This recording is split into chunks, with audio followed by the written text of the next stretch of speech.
नमस्कार जय जगन्नाथ पुणी एक नो वीडियो को आपको स्वागत। तो आज टॉपिक केमी आप करेंगे प्रधानमंत्री Awas Yojana ward order download करेंगे से बाबद आपको संपूर्ण वीडियो भाव में जनइबी। तो से फास्ट मोबाइल निजर क्रोम ब्राउजर को सर्च करेंगे।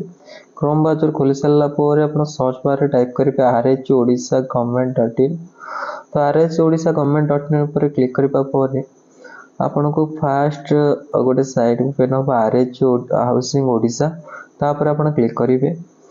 RH हाउसिंग खोलिला फास्ट आसो मो घर, सेकेंड आसो मो केस रेकर्ड, थर्ड आसो PMY कार्यदेश तापर क्लिक करेंगे। PMY कार्यदेश ओपन होगा पर्यंत अपेक्षा करेंगे। प्रधानमंत्री आवास योजना कार्यदेश ओपन हो सारापर आधार नंबर टी देदेवे। जदि आपण मैंने आम चैनल को नुआ आछंती तो आम चैनल को सब्सक्राइब करने और साइड बेल आइकन को दबाइदेवे जहाँफल कि आमर नुआ वीडियो देखिपारे।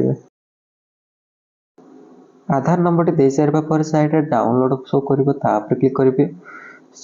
तापर आपणकर मोबाइल को स्क्रोल करेंगे। मोबाइल को स्क्रोल करने पर आपणकर डाउनलोड पेज डाउनलोड सारी ताको ओपन करके आपण कौन करेंगे निजर वर्क ऑर्डर टी देखिपारे। तो संपूर्ण भाव डाउनलोड सारी कौन करेंगे क्लिक करापर निजर वर्क ऑर्डर टी आसो डिटेल्स देखिपारे। तो आपणकर फास्ट केते टंका आसीथिला तापर केते आसीबो आ केउ कार्य समय केते आसीबो डिटेल देखि जानि परिबे।